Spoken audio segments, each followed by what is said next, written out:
Welcome to the Biz Coach Show, brought to you by My Biz Coaches. Our show is focused on giving entrepreneurs the edge they need to succeed. Learn more at mybizcoaches.com.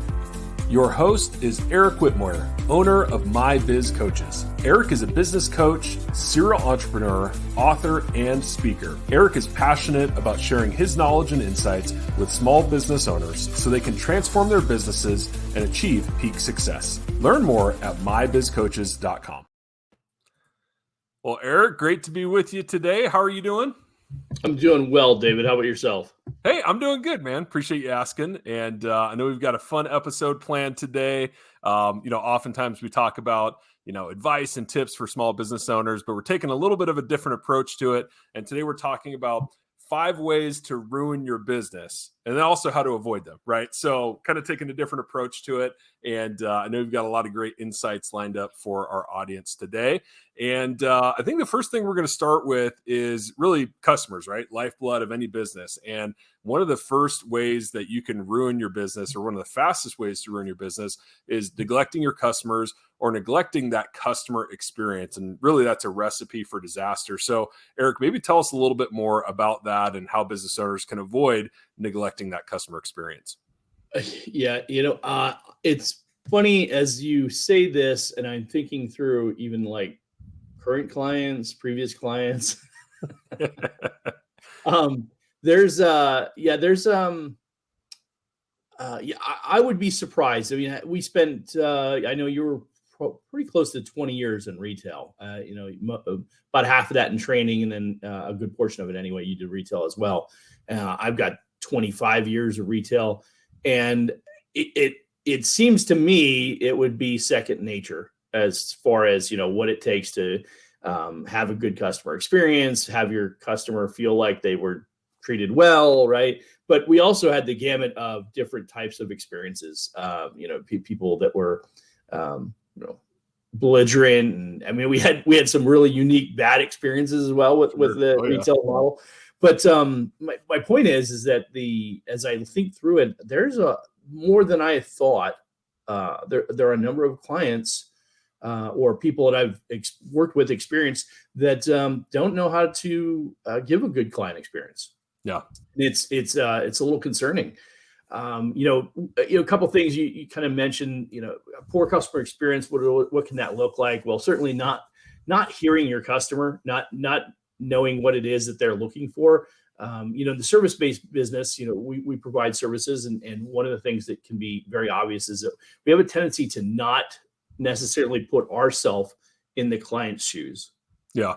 And say, okay, what is it? What I'm trying to solve this. I'm trying to offer this solution for the client, but I put myself in their shoes. And you might remember a couple, maybe it would have been last year, I think it was, maybe a little over a year ago, I told you about an experience I had, and I was watching a video and saw some information. I was just like, that's kind of a unique coaching style, very, very interesting amount of interesting information, but the way it was being delivered was so poorly done. I was just like, how would anybody gain any insight from that coaching? Yeah.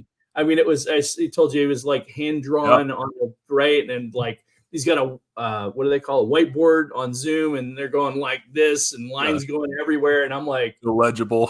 Yeah, like, good Lord, how would anybody, even if I did understand it as they were teaching me through it, how could I actually extract anything from that and take it away, right? And so just bad experience, right? So again, put yourself in your client's shoes and say, okay, not only am I providing the right information, but I'm providing it in a way that's digestible. Is it in a way that somebody can take this and be able to implement it in their business and benefit from it after the initial experience, right? Because I get the information intellectually, but I need it to stick with me. So Can I go back and review my notes, or is there video I can watch, whatever that looks like? And it was funny because as I was watching the video that somebody else shared with me, I was just like, that video doesn't help me at all. Yep. So anyway, I when you mention that, I think about a number of different ways that you can really set a bad experience for a customer when it comes to not really understanding what it is, what they want and or need, right? Because I can sell something, But if it's not what my client wants or needs, if it's not going to solve a problem, it's not a valuable experience. But some of the ways you can improve that experience and make sure that you're really taking care of your clients, you can personalize the client experience. Yeah. Whether that's in a retail environment, we used to train people to use their name, use their first name and use it consistently throughout the customer interaction. Certainly that plays into any service solution. You want to use the first name. I know we had people service providers in our homes. Could be the garage door, the turf we had installed, things like that. It wasn't Mr. Whitmoyer, it was like Eric, right? Or they quantify that and say Eric, or you prefer Mr. Whitmoyer? And it was like somebody who takes the time to ask that question earns a lot of credibility with me. Yeah. Right. And just because they take the time to be conscientious about how I want to be addressed. Yeah. That goes a long way in my eyes. Some other things is that if the experience, I spend a lot of time coaching with people in the mortgage and real estate industry. And one of the things that I see there, that experience for people can be, you hear how bad buying a car is, right? Like that, you want to talk about bad, the recipe for disaster for customer experience. Put somebody, lock them in a room for 8 hours to try and buy a car. That's been there. Not my idea of fun for sure, right? Yeah. So, and I brag about the first. I bought my first Hummer H2, and my experience that entire experience was 90 minutes. Wow. From showing up on the lot to driving away with a car was a 90-minute experience. It was very top of the line. It was very it was super cordial, over the top. Like I felt like a celebrity basically. And what was even more, it was like, it was Mr. Whitmore the entire conversation, even when I was talking to the finance manager and things like that. But the bottles of water, the things, just the little things like that make that experience. Yeah. And I take it one step further in that it was all about, they were being very conscientious of our time. It was not, fill this out and then fill this out again and do this. And, it's like everything was very streamlined. The entire process was very quick and rapid. It wasn't long and drawn out. So, just think about things like that. What do you want your customer experience to look like, and how streamlined can you make that? And nowadays I would go so far as to, particularly think about a doctor's office, a dentist office, a lawyer's office, right? When you can fill out all those documents instead of sitting there, getting there a half an hour early and filling all that stuff out by hand, which my handwriting's atrocious. I don't know how anybody deciphers what I actually write down, but they send the documents to me the night before. Yeah. And I fill it out online. Right. And so it's all electronic. I fill it out. And when I show up to the appointment, and they're like, oh, you've got it all filled out online. Great. Okay. You're all set. And we've already got your insurance information. You got your stuff on file, all of the things. So how can we digitize and automate and improve that customer experience by doing some proactive things, right? So these are different ways that you can really help improve that customer experience. And people who continue to operate the old-fashioned way, where it's just like fill out this form, we'll be right with you. I mean, I can't imagine that anybody enjoys that kind of an experience anymore at this point. And people know that there's better ways to engage. And so if you look at that and you think about, okay, all the different ways that I can actually improve this experience, I think it's really important. Then the last piece that I'd probably add to that would be make sure that you're open to feedback, right? Yeah. When you hear that people are complaining about their experience, whether it took too long or they didn't feel heard, or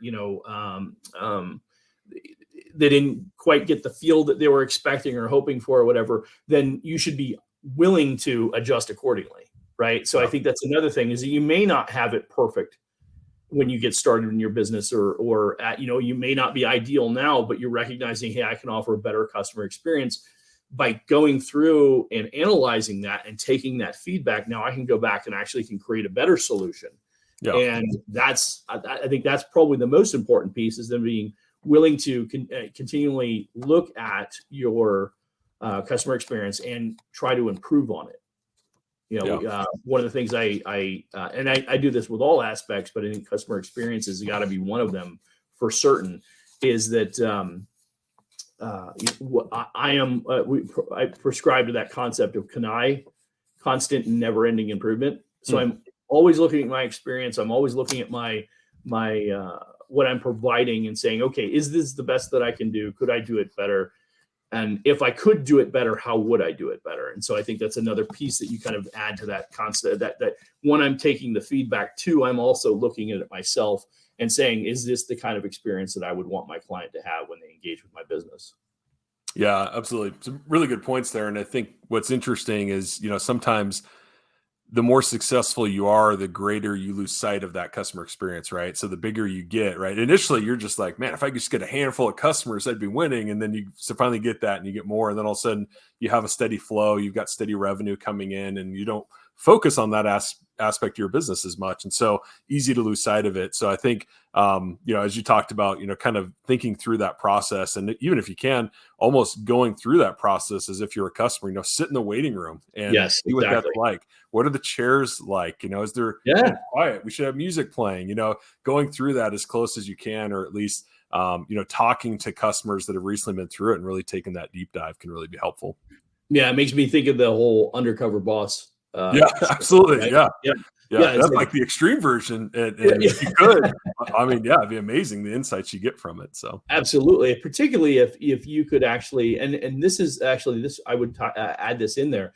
This would tie back to, one of the things we talk about often, which is the market dominating position, right? Yep.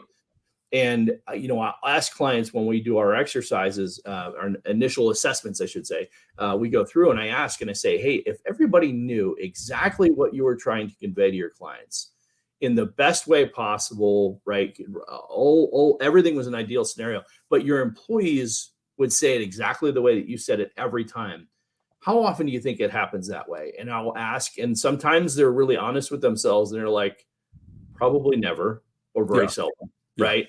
And it's not because they don't know, it's because we don't always take the time to reinforce that. Right. And so when you use your company culture correctly and you create that expectation, you can really kind of do that. But what's interesting is and you kind of using that whole undercover boss analogy, I wonder how many people would be dramatically surprised at how off their employees might be as far as what their expectation is. Like, I believe it looks like this. Yeah. In reality, when I see it firsthand, when people don't know who I am and I experience what I thought I built and realize that it's half of what I expected, that I'm like, ooh, man, we got some things we can work on. Right. Right. Yeah, absolutely. Yeah. I think that more often than not, if more business owners were honest with themselves and did a real true assessment, I think they'd realize that they're probably not nearly as close to what they would think is an ideal experience as they may believe they are. Yeah. And you have to work really hard to get there, right? I mean, if you're not maintaining it naturally, it's like gravity pulling it down. You're going to get away from that ideal state. So totally agree. Absolutely. Awesome. Well, let's talk about another way that somebody could absolutely ruin their business, and that is failing to adapt, right? And just kind of doing things the way we've always done them, staying stuck in the past, especially right now, totally a way to ruin your business. So tell us maybe a little bit more about that, Ert. Yeah, well, you know how passionate I am about that category. I do. Yeah, when I first started, even as a consultant, before we made the pivot to my Biz Coaches, one of the first things I told people is we should digitize and automate everything that we can without anything that won't hurt the customer experience. Yeah. If there's any way for us to digitize and automate and not hurt the customer experience, or I should say it's accelerating and improving the customer experience, we need to do it. We need to do it now. And I would venture to say that, again, a lot of people will say, yeah, we should do that. And then, I immediately remind them, like, yeah, well, we can should all over ourselves. But the reality is, right, that we can, all day long, but that's not going to improve your business, right? We need to make those changes. And I would add to that, if you're not making those changes today, for every business that's out there today, there's 600 some odd thousand new businesses that are created every year in the United States.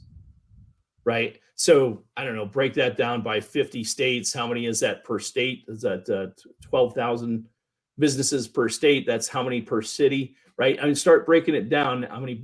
So if I'm a business owner today and there's all these new business being created today, there's a really, really strong chance that there's going to be a competitor coming along the way, and they're going to start their new business, and they're going to do it in a way that's efficient, that's organized, that's whatever. It's more up to the current circumstances. It's going to be, using the latest and greatest technology, whatever, and they're going to pass you. And that's the thing that I try to get people to impress upon. Yeah, it may have worked really well for the last 10, 15, 20 years. And that's great, except for, and it's awesome, because if you implement some of these things, you're going to accelerate beyond that. Yeah. Right. And leverage the technology, because you've got the embedded base, you've got the years of experience and all that. And then now let's incorporate that technology and really leverage it, because I guarantee you, as a competitor that's opening sometime in the next few weeks, months, years, that's going to be side by side with you and taking your business left and right, because they're providing a better customer experience, because they're providing better solutions, whatever it is that they're going to be able to do different or better, regardless of experience, because they're going to meet the customer where the customer's at today. Yeah, absolutely. And like I said, it's as crazy as, I go to the doctor and I got to fill out all these forms before I go see the doctor, or I do it all the night before and it's all digitized. Yeah. Or they hand me a tablet and I check some boxes and I do an e-sig, right? And it's like, there, I'm done. And real simple transaction. I mean, there's so many different ways you can do that. And I constantly, and a lot of it is, it's a psychological. It's like, well, that's going to be a lot of work. Yeah. Yes, it will be. Repairing a failing business is going to be even more work. Repairing a business that's about to go under is going to be a hell of a lot more work beyond that, right? Yeah. So, yes, there's always going to be something, and there's always something that needs to be done. But the reality is that when you see these things and you recognize them, you can choose to avoid them or you choose to adapt them. When you adapt them, you create the opportunity to be proactive and address it as you're ready to, right? And still start building a plan. Whereas the competition comes along and they force the circumstance, and now you've got to adapt regardless. And it's a mindset more than anything. And it's a mindset, like I've said before many times, that really frustrates the snot out of me, because that's the piece that's going to leave a lot of small business. And I'll add one more piece. You've heard me mention this before, the number of businesses that are owned by people of the baby boom generation, right? Baby boomer generation. And they're retiring at a rate of, the statistics now are like 9,500 people a day. It's crazy. And wow. Of that percentage, depending on what number you're looking at, it's between 20 and 30% of those are small business owners. So just using that high level math, that's like 2,000 to 3,000 people a day, 2,000 to 3,000 small businesses a day that are looking to get out of their business. Yeah. And no offense to that category, but that seems to be a larger percentage of the people that are less willing to adopt new strategies, new structures, new processes. And in many cases, the employees that work for that owner are willing to try and jump in, but the owner is so set in their ways, right, stuck in the past, that they can't, recognize that there's a better way or a more timely way to do things, or and provide better solutions or whatever. So often, like I said, it's really just a psychological thing, and we just need to help people figure that out. And it's going to require work, but it's no different than anything else you would try to do in the beginning. And I think a lot of times people get in, they're like, okay, my business is set now. Yeah. And nothing's static, right? Everything's constantly changing. If anything we've learned over the last 20 years, that things are going to continue to change and evolve, and we're going to have to continue to adapt. And I would say that anybody who's in a business needs to recognize that their entire, an overarching piece of their entire business model means that we need to be adapting all the time. Yeah. Heck, you don't even need to go back 20 years, go back 3 years. I mean, that's the reality. That wasn't like right in your face. I mean, the pivot for every restaurant during COVID, right, on a national scale, some more, some by state, whatever, some more than others, but on a national scale, every restaurant owner had to make significant adjustments to their business model. Yeah. And again, it was regardless, they had to. And you said something there I think is important and worth reiterating, and that is sometimes the business owner, even if they're willing, they'll look at the scope of work it would take to modernize or revamp. And it's just so overwhelming. They just choose not to do it. And that's where you can kind of take a page out of, agile project management and sprints and figure out, okay, let's just take one thing, let's build a timeline, knock it out in, 4 weeks, 6 weeks, whatever it is, finish that sprint, then we move on to the next thing. And we break it down in chunks, it's manageable and you can do it. So if you're maybe listening and feeling overwhelmed, pick one thing. What's the biggest pain point, or what's the easiest thing to change, and start there and build that momentum. Right. Yeah. And what you find though is, and I'll add to that, and what you find is once you start implementing those changes, they come a little bit easier each time. Right. Yep. Right. Because when you're stuck in your ways, and this is just human nature, when you're stuck in your ways and you've never really adapted, you never really changed, and the first time you do it, like, oh, I have to do this. And it's like creating a new habit, right? Yeah. But once you've done it once, the second time's not quite as hard. The third time's a little bit easier after that. And then it just becomes this routine. And it's, I literally, I think back to my early days of my wireless career where we were opening stores all the time. Yeah. And you're, you get to a certain point, you're just like, this is such a beast. I don't even know where to start. Right. And then and eventually you get down to, you just got a checklist. Yeah. This is what we do next. This is what we do next. And I remember we'd bring people onto that new launch team, and they're completely overwhelmed. They're like, "Oh my, what do I do?" And I'm like, "No, just follow this list. Boom, boom, boom, boom." Yep. And we're taking the time to lay this all out. And you could do the same thing, with these changes that you're talking about, right? Yep. Absolutely. Cool. Definitely ways to make it easier to adapt. Yeah, absolutely. Well, another way, a business owner can quickly ruin their business is mismanaging finances. And there's a number of ways you can actually do that. But no matter how you mismanage your finances, it's always a one-way ticket to failure. So, Eric, tell us a bit about that and maybe some of the pitfalls to avoid. Yeah, if we I'm sure that everybody's always heard, you've heard the numbers, how staggering it can be, the number of businesses that fail. Yeah. The number one reason is lack of capital. The number two reason is inconsistent cash flow. Yeah. So I mean, it's and which represent almost, I want to say it's between 57 and 60% of business failures are those two, right? Those two alone. So it's finances is by far and away the number one reason why most businesses struggle or fail. And a lot of it has to do with just, I would say the first thing is, most people don't do a business plan when they start a business. If they do a business plan, they probably don't have the business acumen, or that better yet, they don't have the financial acumen. Not necessarily accounting, but just the general sense of building a budget for a business. I mean, hell, most people don't do a good job of managing their personal budget. Right. So, if you struggle on a personal level, this is ironic, but this is where I joke about how being a life coach and being a business coach are very similar. If you have an issue with money management on a personal level in your personal account, you're not going to do any better when you're, if you make $100,000 a year and you struggle to manage your money. If your business is doing $1 million a year, you're going to have the same problems. They're just going to be bigger. Yeah. Right. Yeah. Put more commas on it doesn't make it easier. And we often think that, by having more resources available to us, we'll be able to manage through that. And that's not, it's habits. It's how you manage so that's one of the big problems. So having resources, having people to help you make those intelligent decisions about how you spend your money. It's not about giving up control to somebody else. It's just about being intelligent about how you make your decisions and giving yourself the resources that are available to a business. I mean, the reason that every larger corporation has a CFO is to help keep the business in check and make sure that they stay online with the budgets that they set up for. And they have an accounting team to record how well they did and then review that, right? And then make strategic financial decisions going forward. So there's an entire process for it. The problem is a small business owner says, I don't have the money, I don't have the time, I don't have the experience, I don't have the knowledge because I don't know accounting, right? A lot of people don't have that financial background. It's a huge advantage that I had in my career. Just having that general insight and knowledge. And I think that's probably the biggest challenge, and why those companies, we hear all these companies that struggle and fail, is because they didn't have the insight, and then they chose not to get that insight. Yeah. Right.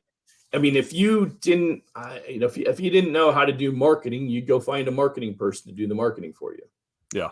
If you don't know accounting, you get an accounting person to do accounting for you, right? That doesn't mean a bookkeeper, by the way. Bookkeepers are great. Those are really valuable. They keep all the information, they record all the transactions. But what you need is a strategic person who looks at your finances and says, hey, and this could be actually really simple. I love Anthony Robbins does a bit on his, and whether it's personal or in your business, he talks about having the different buckets and what you do with the money. So let's just say, for the sake of argument, high level, get a business brings in $1 million in revenue. Well, of that $1 million of revenue that comes in, you have 50% cost of goods sold, right? To be able to provide the product and solution that you're generating $500,000 in gross profit. And then let's say you operate on a 20% net margin. It means you're pulling $200,000 out of the business, which means you run the business on $300,000. So your expenses to operate the business are $300,000. So $500,000 for your product, $300,000 for the expenses. You operate on a $200,000 profit margin. That's actually really good, particularly for a business that size. Most people think that they'll get much higher than that. They're probably not accounting for things. So when I hear somebody say, "Oh, I can get a 30% margin, 40% margin, profit margin," I'm like, nope, you're destined for failure because you don't know what you're doing. You're not accounting for something somewhere along the way, right? If you're in the 15 to 20% range, you're in a good spot. If you're less than 15%, you're in a very lean business model. Restaurants are very common in that area. And you're going to struggle because you don't have the available resources. And so now take that 20%, that $200,000. Now you say, okay, that's the owner's salary. No, not really. You got to pay taxes on those profits. You have to, you should be budgeting for, and one of the things I was going to mention when you were talking about getting stuck in the past and, doing things to improve the business, whether it's digitizing and automating, or, like, for instance, buying tablets to introduce into the business or something like that, right? Yeah. We don't have the money for it. Well, you make it $200,000 a year. You can set aside $10,000 a year, $15,000 a year to improve the business. Right. There's a certain percentage of the business amount of the money that you're making that should roll back into your business. Yeah. The two things that I hear people say all the time that they don't have money for is they don't have money for marketing. They don't have money to improve or add new things to the business or whatever, right? That should be an allocation out of those profits. So out of that $200,000, after you pay the tax, actually before you pay the taxes, you should set money aside for capital acquisition, right? Capital expenditure, things you might need to spend for your business. And maybe it's just a set aside, right? It's just some money you set in an account that you use for later. And then the other thing you set money aside is for, completely lost my train of thought, but right. So you got the capital expenditure, and then what was the other thing I just said? Sorry, I'll come back to you. You're fine. Yeah, it'll come back to me. But by not setting that money aside and having it available to you when you need it, then you're like, well, I don't have it. And I'm like, I mean, you have your up and down years. Yeah. But when the capital is not available to you and you're not setting it aside and you're spending every penny that you're bringing in, that's your recipe for disaster. I mean, you're definitely going to put yourself out, because there's going to be, you need the rainy day fund and things like that. Right?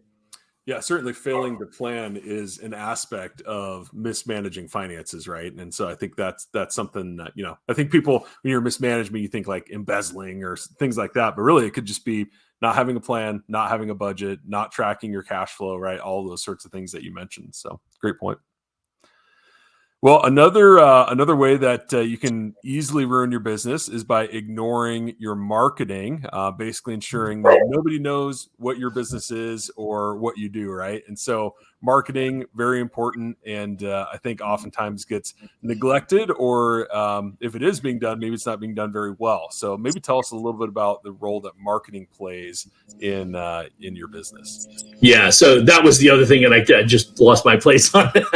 I said there was two areas that business owners, they're like, oh, I don't have the money for that. I'm like, how do you not have the money for that? That's like a primary thing, right? So reinvesting back into the business for capital acquisitions and things like that. But in addition to that is a marketing budget. Yeah. And that, what percentage that should be? Well, if you're in a new growth build, you should have like 20% of your resources set aside for a marketing budget, which is huge. That's a massive a budget. I mean, most people couldn't afford 20%. But in the beginning, when you're small and you're growing, you need to get the word out, right? I mean, outside of somebody who's got a franchise, and let's assume you bought one of the better franchises, and my beliefs on franchises. We could do a whole show on franchises, by the way. We should. Yeah, but one of the opportunities with a brand new business is nobody knows who you are. You might have a great product or service, but if nobody knows who you are, you don't have a business, right? So that's a big challenge. And so if you don't have money allocated for marketing, how do you expect to grow the business? Well, right?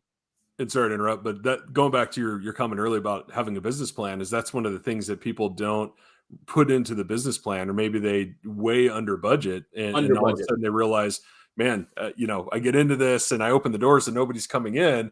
I got to spend a lot more on marketing than I thought, and now your whole forecast, your initial capital, all of that is kind of out the window because you didn't plan effectively from the beginning. So just kind of bring those two concepts back together. Absolutely, and I'll take it one step further. So when I started my Biz Coaches, I started working on, I figured, okay, well, we're going to do digital marketing. That's not really expensive. It won't cost a ton of money. And I should be able to do that on, $1,500 a month ad campaign. Well, I don't know when the last time you looked at, spending some money on pay-per-click or something like that. But if I wanted to do pay-per-click in the business coaching arena, I wouldn't even scratch the surface. Unless I was so niched down, which is one of the reasons why they tell you to niche down in your products and service solutions. But because I couldn't, if I did it on a national scale to try and promote my Biz Coaches, I mean, if I don't have at least an absolute minimum $5,000 a month budget, and or realistically, I need about a $10,000 a month budget. Yeah. Right. So a $10,000 a month budget to actually be able to make an impact for the keywords that I want to go after on a pay-per-click campaign. Right. So, when I figured that out, I'm like, ooh, we got to figure out some other ways to market this business, because that's not, it's like, right.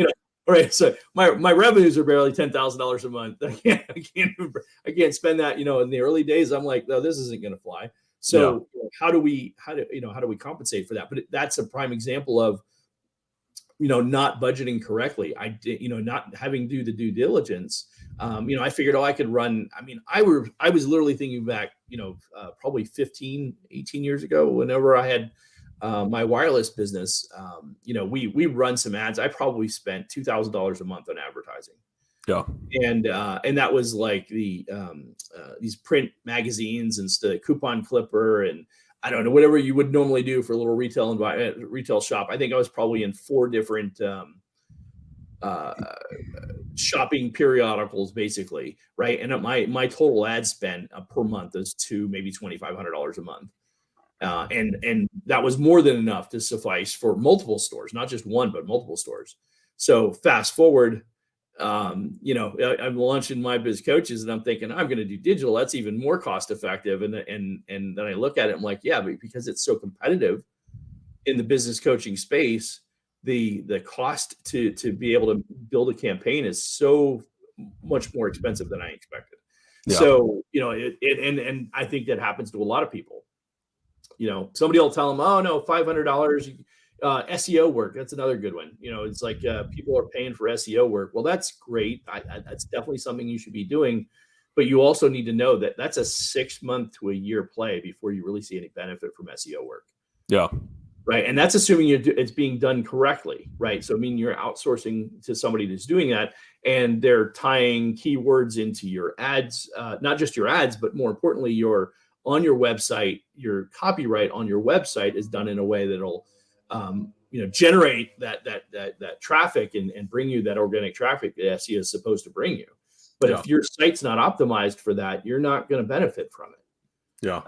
Anyway, there's a lot that goes into it. When you talk about marketing specifically, it's an allocated budget, which is very important. But in addition to that, it's you have to do your due diligence, figure out what what's it going to cost for that, and maybe find the most cost-effective way for you to get your message out there and then build on that. But you have to be continuing evaluate your marketing, what's working, what's not working. I would say another piece to this, not just ignoring your marketing, but worse yet, not knowing what is and is not working. Yeah. You may be spending money on advertising, but because you don't know the lifetime value of a customer. So because you don't know the lifetime value of a customer, you don't know what you're willing to pay. Let's just say you use 10% as your marketing budget. Well, if the lifetime value of a customer is, I don't know, $2,500, then you can spend up to $250 and it still makes sense. You're still within budget. You could spend $250 to generate a client, not a lead, but a client. Yeah. Right. So, and if it's, let's say you have a 5-to-1 ratio to take a lead to a client, meaning you close at 20%, that would mean that every client at 1/5 or 20% of 250 is $50. So you could pay $50 to a lead, right? If a client's worth $2,500 to you, right? On average, a client's worth $2,500. You pay $50 a lead. Now, knowing that, I could build a campaign around that. Right. Without that knowledge, without understanding, I'm building a campaign blind. Yeah. You don't need conversion, right? All those sorts of things. Yep. Exactly. So, it's not necessarily just ignoring marketing, but it's also not really making marketing an important component of my business and truly understanding all the nuances of marketing and how valuable that is. And working with a really experienced, knowledgeable marketing professional is extremely important. Anybody who tries to do it on their own the old days are gone. People are not going to be able to get away with that stuff. There's too many really smart. I mean, that's why you'll see companies that get ridiculous returns and things like that, is because they know how to leverage and use the marketing. They've allocated money for their budget and they've invested correctly, and they know how to maximize it. Yeah, and I was just going to say, just as you were talking, one of the things I thought of was, when the business is doing well, right, it may be tempting to pull back on marketing, but there's a ripple effect, right? And just like you mentioned, when you start, it takes a while to get that traction to gain awareness, right, and all the steps in the marketing funnel. But it's the same is also true once you have the awareness. If you're not continually spending money to maintain that position in the market, then that awareness starts to fade, and then all of a sudden you see less traffic, less conversion, less cut, right? So it's one of those things that, you may be tempted to reduce it in the good times. And the reality is that's going to create the lean times because you're not investing, some portion, right, of your revenue every month toward that. So. Absolutely. And I actually add one piece to that as well. I mean, that's the exact same thing that we used to tell our salespeople. Right. They would do activities. We call them marketing activities to generate their own leads. Right. We said that, hey, the business is going to bring so much traffic to the store, that you'll be able to benefit from. But you should also be doing your own marketing, have your own activities that you're doing to generate leads. And, whether that was following up with the existing customers or whatever that was. But one of the things that we noticed that the ones who were consistently successful as sales producers had activity they did on a regular basis all the time. They didn't just do it from time to time. And then whenever we would say, hey, we noticed your sales are down 20%, what's going on? The store manager would be like, wow, we really haven't been doing our marketing activities. Yeah, right. And like, it's a foregone conclusion. I mean, it was like with 100% accuracy, I could say, when was the last time you did your marketing activity? And it'd be like, we've been letting it slip the last month or two. And it didn't happen immediately. Like if I stopped doing it today, I'd still see the benefits for weeks afterwards. Right. But if you went back and you connected the dots, looking backwards, you'd realize that probably about a month or two ago, we got lazy with it, and then we stopped doing it, and then we literally didn't do it at all. And now all of a sudden, lo and behold, 2 months later, our numbers are way down. Yeah. Yeah. If you're not intentional, you're setting yourself up to fail, whether it's marketing, the customer experience, managing your fight, right? All the things we've talked about. So it's a great point. Well, let's talk about the last one, which is neglecting employees and employee engagement, right? And really that's a recipe for high turnover. And we know how detrimental that can be to a business. So maybe talk about that, the importance of focusing on our employees and employee engagement. Yeah, and I think this can go a lot of different directions. I mean, from a super negative perspective, not taking care of your people or assuming that they should do it because it's their job. that's so. What's crazy about this is I think through that analogy, and I can't help but remember 1994. I'm a freshman in college, and I'm sitting through Management 101. This is my second semester of freshman college. So it's Management 101, and the topic that we're talking about is employee management, managing employees, and they talked extensively about the difference between management and leadership. And it was so obvious to me. I'm like, oh, why would anybody? And they were talking about the old style of managing versus new style of managing. This is 1994, right? The old style of managing was do as I say, not as I do. You know, I'm like, people actually did that at one time. Yeah. that was prescribed management style. Right. That was what scared me, is it was apparently a prescribed management style. Right. But it made zero sense that we even had to have a class like that. But I'm like, yeah, that totally makes sense. Anyway, my point was that I think back to that class, and I realized over the years, I mean, I can tell you time and time again, the companies that are successful, the organizations, the teams that are successful have a really good leadership strategy. And that strategy is take care of your people right.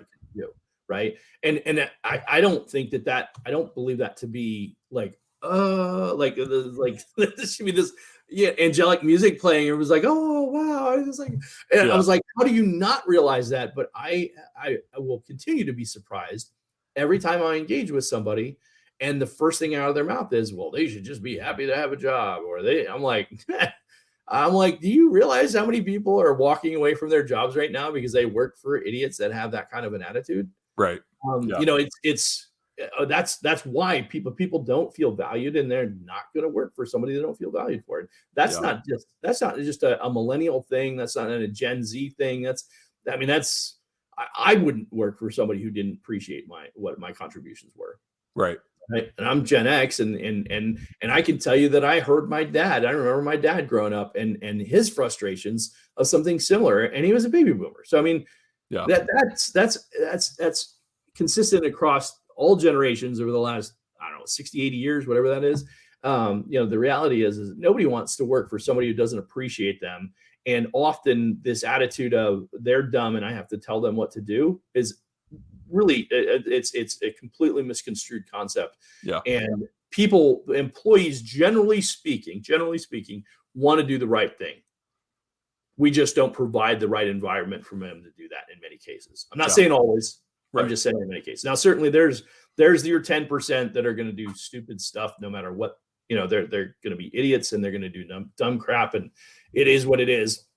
And there's going to be, your top 20-ish, maybe 30% that are going to do the right thing just because they're going to do the right thing because that's who they are. Yeah.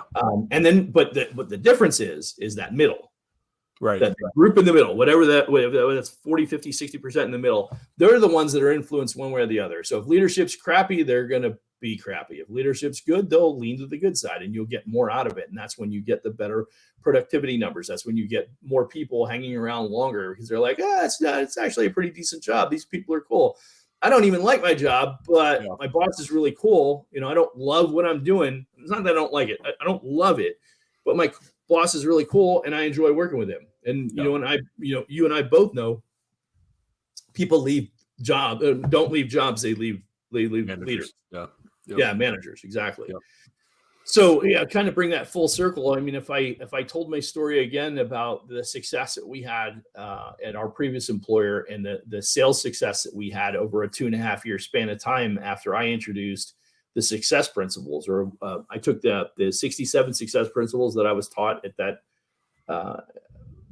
workshop that I went to back in 2013, 14, whenever it was, and from that, I came away with this concept. I'm like, we should do things differently. And when we were having so much success in our numbers, we were just beating everybody. It was like the best of the best of the best. We're beating everybody by so much. And it wasn't just within the organization as a company. We were one of the best. We were the best dealer in the nation during that period of time. Right. And T-Mobile was taking business left and right from Verizon and AT&T. We gross gains. We had all those conversations about how we were doing so well relative to many other people. And everybody would ask me, what are you doing? What are you doing? What are you doing? And I'm like, you know what? About 3 years ago, I stopped talking about sales. And I started talking about developing better leaders. And I invested my time. We still talked about sales, right? We still had our conversations, but we started talking about being better leaders. Yeah. And when I invested my time and energy in making my people, creating a better environment for my people and showing them a way to be better people, right? Better leaders, better people. The business took off in a way that I couldn't possibly have ever fathomed. Right. Yeah. Right. And it wasn't just one of my markets. It was all of my markets. I remember one month it was August. I remember it was August specifically. It was my birthday, and I was actually out of the business for 2 weeks. And in that particular month, my markets came in the stack ranking 1 through 6. We had like 21 markets at the time, and my guys came in 1 through 6. So it wasn't just one of my markets that was doing awesome, or even 2 or 3. It was literally all of them were crushing it at a level that nobody was competing against. Yeah. And so I mentioned that to say that the key is recognizing that it's how I invested in my people is what we got that return, not whipping the thing and saying, hey, go sell more phones, go sell more phones. It was literally investing into my people and doing that. And I think that when you read the other stories and you hear about the other companies that have similar types of success, they have a certain culture of improving, helping people, growing the organization, reinvesting in their people. I think that's probably one of the biggest opportunities. How do we consciously setting money aside to reinvest in your people? Right. Yeah. Not just a party, but invest in your people, help them be better. Yeah. And in doing that, you see massive success and the kind of return that you can't quantify, quite honestly, in dollars and cents. Yeah. And I think that's a big piece. And I think that's my biggest. I get on soapbox for hours on that one, but I think that's one of the biggest pieces when it comes to employee engagement is getting people to understand if you invest in your people, you're not going to have a people problem. Right. Right. And I'll steal from Alex Hormozi, right? It's like, hey, an A player doesn't play for a B coach. True. And he's certainly never going to consider playing for a C coach. Right. Right. So if you don't have top-notch leaders, if you don't have top quality leaders, high ethical standards, does the right thing, takes care of their people, you're not going to attract the best people. Right. You're going to be trying to run a business with a bunch of knuckleheads in many cases, or at least people who are not the best of the skill set out there. Yeah. And so, if you've got a C leader in a role, you'll be lucky to get C employees. Yeah. And I think that's another thing that a lot of people lose sight of. Lots of times we have, I've had conversations with owners and I'm like, hey, you have somebody in a leadership role who's really not getting it done. And everybody else knows they're not getting it done. Yeah. So the worst part now is that you have to make a change, or nobody will respect you as the owner. Right. Yep. Not only do they not, not only do they not respect the boss, but now they don't respect you as the owner because you're not doing the appropriate thing that you need to do. Right. And you lose all credibility by not doing the change that you need to make. Yeah. No, and I think it's worth noting too. I mean, everything you said spot on, but just to bring it home with some contemporary examples that maybe weren't a factor, 10 or 15 years ago, where you could just demand employee loyalty and, all those sorts of things. One is people will just leave. I mean, they'll just walk out the door and not have another job lined up because they know they can Uber or Grubhub or whatever and make ends meet until they find somewhere that's going to treat them the way they want. Right. So that's a factor that didn't exist 15 years ago. And then the other thing is you've got, all of these, Gen Z employees, right. And they're seeing these mass layoffs, which we've talked about in depth on some of our early episodes. And they're looking at, well, the companies don't have any loyalty toward the employees. So why would I ever be loyal to an employer? Right. So to your point, they're maybe loyal to leaders, but loyalty to a company that doesn't really exist anymore. I mean, it's very rare, and maybe you can achieve it if you do the things Eric's talking about. But the reality is it's a very different labor market, and there's more options than there've ever been for making money in the gig economy and all those sorts of things that you have to think about, and you have to treat your employees that much better. Agreed. Yeah, 100% dead on. And I think that's really that if there's a message there to be heard, it is very clearly the job market is and will be substantially different in the near future. Now, I mean, we haven't even touched on, but you could incorporate the concept of AI into this whole conversation, right? And the digitizing and automating that I was talking about. Now you add in, the issues of AI, right? And how I can automate and literally have some of the basic roles, the most entry level roles and responsibilities, offset by artificial intelligence. And I almost, as an owner, I'm almost handicapping myself by not making the effort to understand and implement those types of things into my business, because I know I'm dealing with a shrinking labor market. Right. Yeah. Fewer and fewer people are going to be willing to do basic jobs for lousy pay. Yeah. I mean, I don't remember what our minimum wage was 5 years ago exactly, but I know it's got to be pretty damn close to twice what it was 10 years ago. Yeah. Right. That in itself is dramatically changing, the way that people are going to do business, and for every small business owner, they have to understand that they are they're the ones, they're the biggest employers. And we would talk about like Meta and all these other companies, and they're laying off thousands and thousands of employees and everything like that, and they have hundreds of thousands of employees. But when you collectively add up the number of people, 32 million people are employed by small businesses, the vast majority of them are small businesses, meaning they have less than, I think, 100 employees or maybe 50 employees. I can't remember what the determination is. But, so you're talking smaller companies that don't have the massive resources that those bigger companies have. Yeah. And so we have to find a way to be more effective at a small business level to be able to retain the best talent. Yeah. And it doesn't have to be costly, to your point. Time, investing in your people, investing in a personal way, right? Those are things that don't cost a lot of money, but go a long way. Absolutely.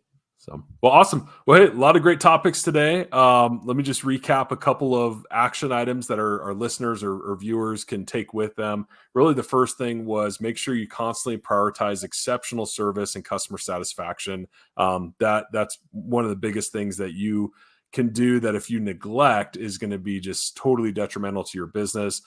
You have to embrace adaptability. So staying informed on industry trends and other things that are happening around you, making sure that you're adapting to new technology. That's going to keep you ahead of the competition.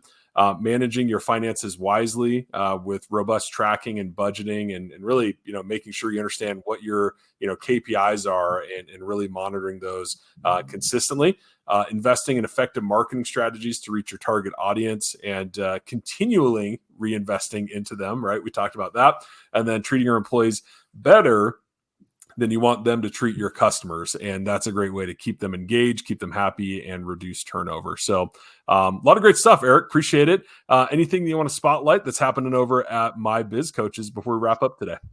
No, I'll just continue to tease the new announcements that are coming here. So nice. Awesome. Well, always great to hang out with you, Eric. And for those watching and listening, we appreciate it. And we'll catch you on the next episode of the Biz Coach Show. See you later.